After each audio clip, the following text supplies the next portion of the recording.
एक पुराना सुनसान सा घर।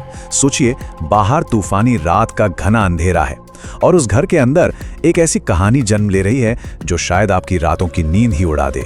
तो चलिए इस खौफ के अंधेरे में हम और गहरे उतरते हैं। वक्त हो रहा था रात के ठीक 2:17। मतलब वो वक्त जब हर तरफ एक मौत जैसा सन्नाटा पसरा होता है। पूरी दुनिया सो रही थी, लेकिन उस घर में उस रात कुछ जागने वाला था। और फिर उसी गहरी खामोशी को चीरते हुए अचानक फोन की घंटी बज उठती है। घर में एक आदमी था, राहुल, अकेला। उसके हाथ कांप रहे थे, लेकिन उसने किसी तरह फोन उठाया। फोन के उस पार से कोई चिल्ला नहीं रहा था, कोई मदद नहीं मांग रहा था, नहीं। बस एक बहुत ही धीमी फुसफुसाती हुई आवाज, ऐसी आवाज जैसे कोई आपके कान के बिल्कुल पास आकर बोल रहा हो। और वो आवाज कहती है, दरवाजा मत खोलना, मैं अंदर हूं। ये सुनते ही राहुल का दिल मानो हलक में आ गया। वो तो घर में बिल्कुल अकेला था, एकदम अकेला। तो फिर फोन पर ये कौन था? कौन था जो कह रहा था कि वो अंदर है? उसने दहशत में अपनी नजरें पूरे कमरे में घुमाई। दीवारें, फर्नीचर, सब कुछ अपनी जगह पर था, खामोश। और ठीक उसी पल घर के मुख्य दरवाजे पर जोर से कोई दस्तक देता है। धड़ाम धड़ाम धड़ाम, इतनी जोर से कि पूरा घर कांप जाए। बाहर से एक घबराई हुई आवाज आ रही थी।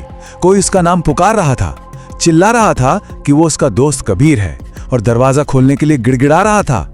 राहुल अभी ये सब सोच ही रहा था कि क्या करे, तभी फोन पर वही ठंडी फुसफुसाती आवाज फिर से सुनाई देती है। लेकिन इस बार वो एक चेतावनी थी, एक आखिरी चेतावनी। अगर दरवाजा खोला तो तुम मर जाओगे। तो अब सोचिए राहुल की हालत। वो दो आवाजों के बीच, दो खतरों के बीच बुरी तरह फंस चुका था। एक आवाज जो फोन पर है, उसके कान में फुसफुसा रही है, मैं अंदर हूं, दरवाजा मत खोलना।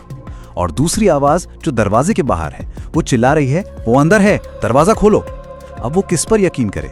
क्या बाहर सच में उसका दोस्त है, या फिर अंदर जो है वो कौन है? उसका दिमाग अब काम करना बंद कर चुका था। बाहर से वो चीखें, अंदर से ये फुसफुसाहट। वो लगभग पागल होने की कगार पर था। और तभी अचानक उसका ध्यान किसी और चीज पर जाता है, कुछ ऐसा जो इन दोनों आवाजों से अलग था। उसने बहुत ही धीरे से पीछे मुड़कर देखा। कमरे के एक कोने में एक पुरानी लकड़ी की अलमारी रखी थी और उस अलमारी का दरवाजा अपने आप बहुत धीरे धीरे ची की एक भयानक आवाज के साथ खुल रहा था। और जैसे ही वो अलमारी का दरवाजा पूरा खुला, अचानक सब कुछ शांत हो गया।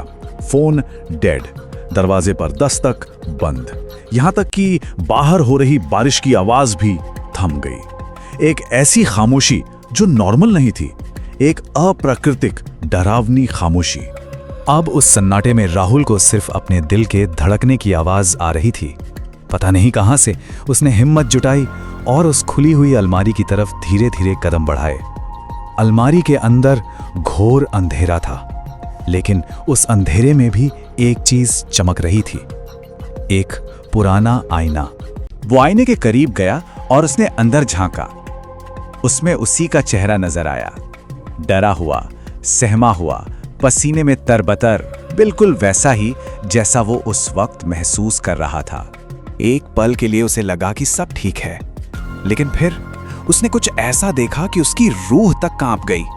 आईने में जो उसका अक्स था, वो मुस्कुरा रहा था, एक बहुत ही ठंडी, बहुत ही भयानक मुस्कान।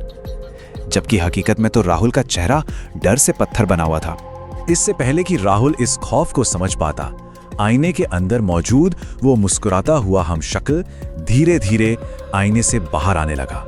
जी हां, शीशे में से ऐसे बाहर निकल रहा था जैसे कोई पानी की सतह से बाहर आता है। ये हो नहीं सकता था, पर ये उसकी आंखों के ठीक सामने हो रहा था। इस नामुमकिन, इस भयानक मंजर को देखकर असली राहुल की बस एक जोरदार चीख निकली और उस चीख के साथ ही सब कुछ अंधेरे में डूब गया। अगली सुबह हुई।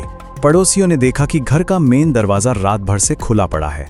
वो लोग अंदर गए तो घर पूरी तरह खाली था। राहुल कहीं नहीं था, उसका कोई नाम और निशान तक नहीं। घर में सब कुछ वैसा ही था, सिवाय एक चीज के। बैठक की दीवार पर किसी ने खून से एक संदेश लिखा था। उस दीवार पर लिखा था, अब मैं बाहर हूं।